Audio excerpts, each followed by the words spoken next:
What's up, YouTube? Welcome back. We are at test number 20 for the 10mm ammo test series. That's a lot of tests.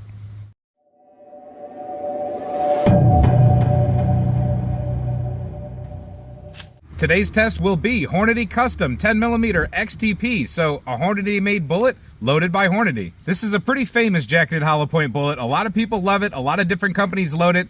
Hornady has this one loaded up to an advertised muzzle velocity of 1,410 feet per second. I personally carry this ammunition all the time. A lot of people ask me, what do I carry? A lot of times with 10mm, it's going to be this or Underwood loaded XTPs, amongst other things. And those primary magazines would live in these two guns, the Springfield XDM Elite OSP 10mm 3.8 inch or the Colt Delta Elite 5-inch 1911. Hollow Sun 407 CX2 red dot, 3-dot white sights. We're going to put 5 rounds through each one of these firearms into these B8 targets. We're going to check for accuracy, we're going to get a chronograph reading, and we're going to get a foot-pound and velocity average. Then we're going to move the chronograph to right in front of the gel blocks so we can hopefully capture the velocity of the bullets as they impact the gel. We have two 20-inch 10% clear ballistics gel blocks set up. One in the front has been struck before, but that's okay. I think we have some more room in it. People have commented before about striking gel that's already been struck. We already did a test showing that it doesn't compromise the gel, and besides, we have to get some use out of them. They're not cheap, so we try to get as many hits as we can. And I will be doing my accuracy testing offhand. No tables, no rest, nothing like that. This is defensive ammo in defensive guns, and we're going to treat it as such. We're going to do practical accuracy. Testing explained, let's get to shooting. Excuse me, Whitebird, we have testing going on. All right, 5 rounds through the XDM Elite to start out with. Left B8 target, we are 15 feet off the chronograph, 20 feet off the target. Let's see how we do with the red dot.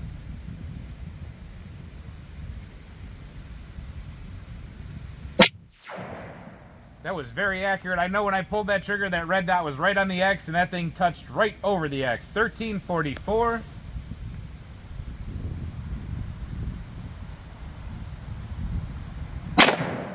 Ooh, that one went a little bit higher, jumped out of my hand a little bit. I wasn't paying attention to my grip, but we have 1366.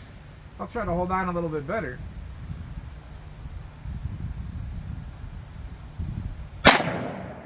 That one jumped a little high too at 1354.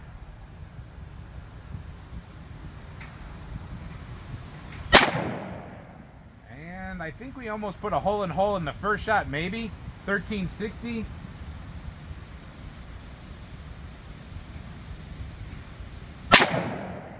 And definitely hit the X there at 1369. All of them went through. Let's go take a look. Not my best shooting today, but a pretty darn good group. Anything in that black I find acceptable, and anything that stays within that X ring or 10 ring is definitely good for me. Definitely jumped a couple up here high, but the rest were in that X circle. I was pretty confident that my red dot was in here when it broke, so it could be the ammunition, it could be me. In the hand, pretty spicy. As you can see, my left hand came off a couple times. I'm really paying attention to trying to shoot well, so that's why I don't have that death grip on it. Let's see how we do with the Colt Delta Elite. All right, 5 rounds through the steel gun. Let's see how the 1911 handles it. And let's see how it does with iron sights. Let's see how I do with iron sights.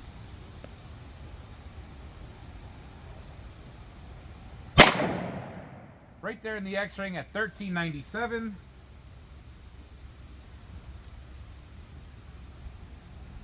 A little bit high on that one, 1427.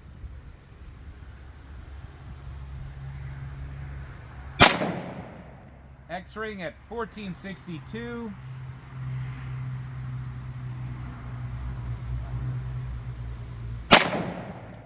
X-ring again, the right side of it at 1479.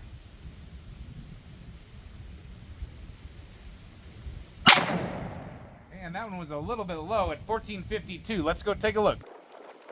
All right, not a bad group. This one and this one could definitely be me. The other ones went where they were supposed to go. I'll take them both. I think they're both pretty spicy. This in the hand right here, it's not, I'd have to say they're both pretty comparable. I like shooting this type of stuff out of 1911s and the Springfield XDM Elite. I don't like shooting weak ammo. I enjoy the good stuff, and this is the good stuff, but it doesn't feel terrible. All right, 1 round in the gel with a Springfield XDM. Hopefully I pick a good spot. I don't know if the chronograph's gonna pick this one up because I have to put it a little bit low.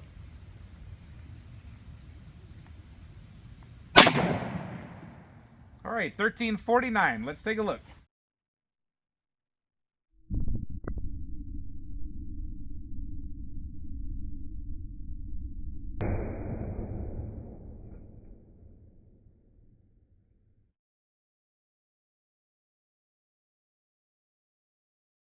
All right, 1349, and that is that shot to the bottom right. So coming in from the side, we got a pretty good normal type of XTP entrance wound. That's pretty much what they always do. Lost a little bit of lead right there, and it settled right there on the other side of that incoming track that came in from the other side of the gel block. Let's get the tape on it. So that projectile landed right at 14 inches, definitely mushroomed out, had a little bit of a bounce back to it, maybe about a half of an inch. Lost that lead right there, but definitely had the good entrance, and it rocked that block a little bit too. Let's take a look from the top. So the best angle I can get for you right there, that's that track in the middle of the screen, and that's a pretty good entrance wound. Like I said, that's your typical XTP entrance wound, a little piece of fragment left right there, and boom, here we got a flattened out XTP that has a bounce back. I'd say it's actually about an inch when you look at it from the top. So pretty good penetration, pretty good energy dump. Let's go ahead and see what the Colt Delta Elite will do this time. All right, 1911 time. Hopefully she doesn't let us down. Try to get really good placement here so we can see things. And we got it at 1372. Let's take a look.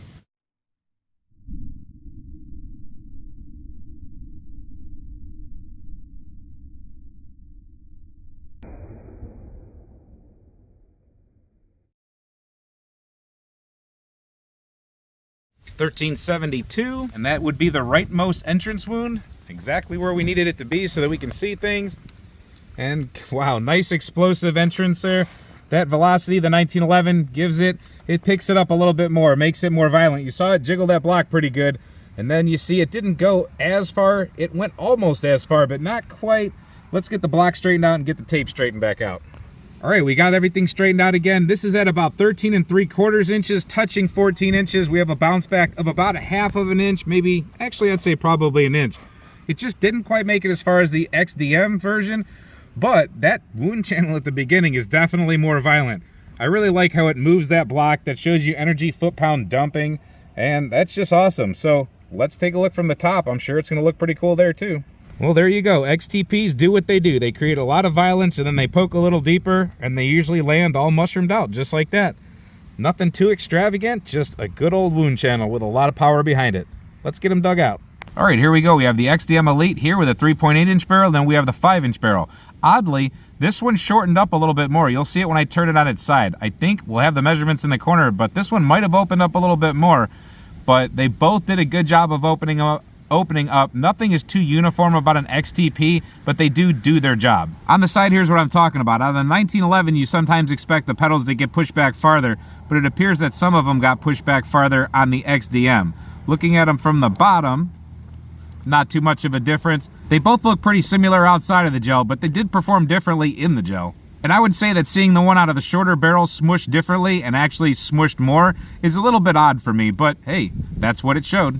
Like always, we got the information, you use it how you see fit. Pretty good in the gel, you saw the slow motion, pretty darn accurate. It's hot in the hand, but it's not uncontrollable. Let us know in the comments if you like this ammo, if you carry this ammo, or a version of it. Like I said, a whole bunch of different people load the XTP. If you enjoyed this video or found it helpful, please give us a thumbs up and a share, that always helps. If you're not subscribed to The Turkey's Opinion, you're definitely missing out. And if you are subscribed, check your notification bell, because sometimes shenanigans go on. If you think we're doing a really good job at The Turkey's Opinion, we are on Patreon, and we have the YouTube join button turned on so you can become a member of the channel. Thank you all for watching this video. Hope to see you at the next one, and until then, stay safe, have fun, and keep shooting.